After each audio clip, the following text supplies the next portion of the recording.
Pursuant to Clause 8 of Rule 20, the Chair will postpone further proceedings today on motions to suspend the rules on which a recorded vote or the yeas and nays are ordered, or votes objected to under Clause 6 of Rule 20.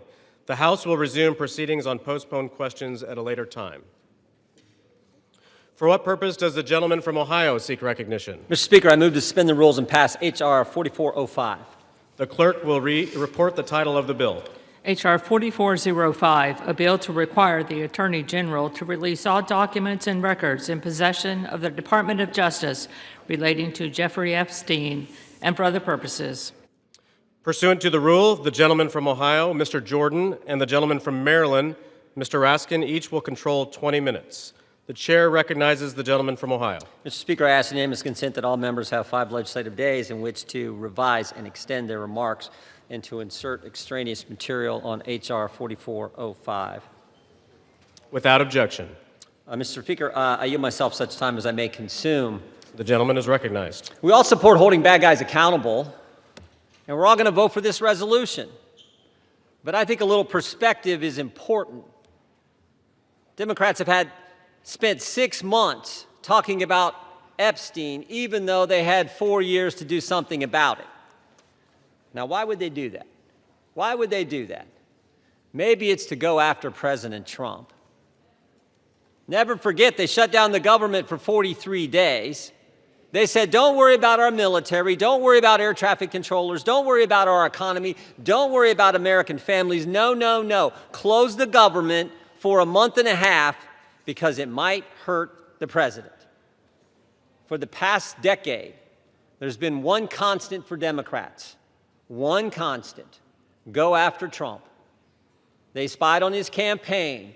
Then it was Mueller. Then it was impeachment 1. Then it was impeachment 2. Then it was all the lawfare. Alvin Bragg, Fonnie Willis, Letitia James. Then it was Arctic Frost investigation at the Justice Department, surveilling United States senators and congressmen, and a whole host of other Americans. Then it was Jack Smith and his gag orders and his raiding President Trump's home. Then it was a 43-day shutdown, and now it's Epstein. And by the way, the same party that did all that, they were also the ones who were texting with Mr. Epstein during a hearing where Michael Cohen was their witness in another effort to go after the president. Americans see through it all, and frankly, it's actually kind of sad. This obsession, this syndrome, this mindset that says we got to go after President Trump no matter what that they have. And when I think about it, I think it's because President Trump and Republicans have accomplished so much that they told the voters they were going to accomplish in the 2024 election. We're actually doing what we said we were going to do. President Trump said he was going to cut taxes, and he did. President Trump said he would secure the border, and he did. President Trump said he'd get men out of women's sports, and he did. President Trump said he would make sure Iran doesn't have nuclear capability, and he did. And he said he would get the hostages out of Gaza back into Israel, and he did. All in 9 months. So I don't know what causes this mindset, this syndrome that the left has, but I know one thing. It is real. Which brings me to last week. Think about what the Democrats did last week. The Democrats released an email that the Oversight Committee had obtained from the estate, an email from Mr. Epstein to Ms. Maxwell. When the Democrats released it, they redacted the victim's name, something we all support, something everyone supports, except in this case, no court had ordered that name redacted, no agency had redacted it, and the estate didn't redact it. And the victim had already went public. So why black out her name? Why black out her name? Because she had said in her book and had testified under oath that she never saw any wrongdoing by President Trump. So think about what they did. In an email between 2 criminals, Mr. Epstein and Ms. Maxwell, in an email between 2 criminals, they hide the name of an individual who had went public and exonerated the president. And we know why. To distort and twist the message because they thought it might harm the president. Their position Cover up the names of people who are already public, but don't worry about other innocent people who the court said should remain private. Again, I think the American people see through it. They see through what the Democrats are doing. The American people know what this is. They know Democrats have nothing else to run on because of the success of this administration. So I say let's vote yes on this resolution, and then let's get focused on making sure we're doing what the American families elected us to do. With that, I reserve. The gentleman reserves. The gentleman from Maryland is recognized. Thank you, Mr. Speaker. I yield myself such time as I may consume. The gentleman is recognized. Today, 4 months and 3 days after Mr. Kana and Mr. Massie introduced their discharge petition, perhaps the most famous discharge petition in American history, the People's House unites across party lines to draw a moral line.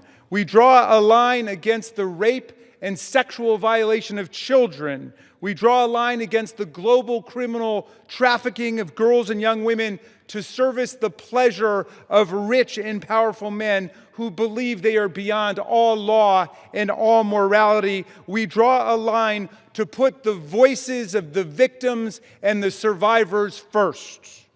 We ask the Senate to join us without changes rather than obstruct this bill with dilatory amendments, legislative graffiti, and self-dealing million-dollar jackpot provisions for lucky senators. Just pass the bill.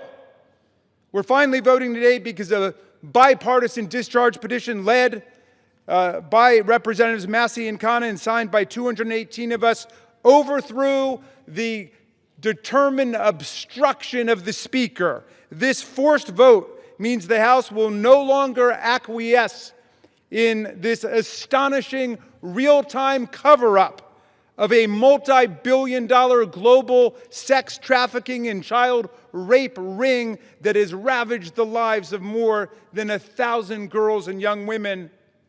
We're here today because these victims, these survivors, these citizens, these inspiring women who have come to Washington are demanding nothing less than justice and the complete truth about who is responsible for their vicious abuse, including those responsible for enabling it, ignoring it, bankrolling it, and covering it up.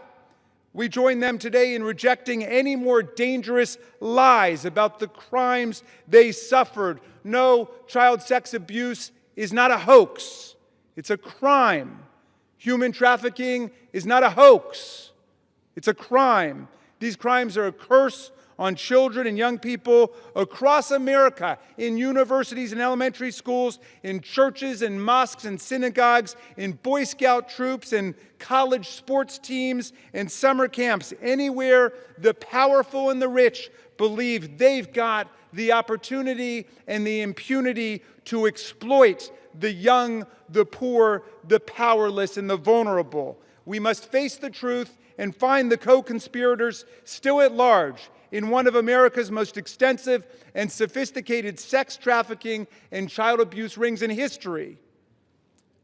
Release of the file will expose the role of everybody who facilitated and covered up these crimes, like J.P. Morgan Chase, Bank of America, Deutsche Bank, and Bank of New York Mellon, which executed billions of dollars in transactions related to these offenses, as well as any bank executives who participated in the sexual abuse of girls and young women. We must expose everyone who covered up these crimes, like Alex Acosta, the former U.S. attorney in Miami, Donald Trump's labor secretary, who gave Jeffrey Epstein an unbelievable sweetheart plea deal, immunized unnamed conspirators, and killed an investigation into Epstein's financial crimes that could have brought down the entire criminal network. And with that, I'm going to yield. I'll reserve the balance of my time. The gentleman reserves. The gentleman from Ohio is recognized. Thank you, Mr. Speaker. I yield 4 minutes to the distinguished chair of the House Oversight Committee, Mr. Comer, the gentleman from Kentucky. The gentleman from Kentucky is recognized. Thank you, Mr. Speaker.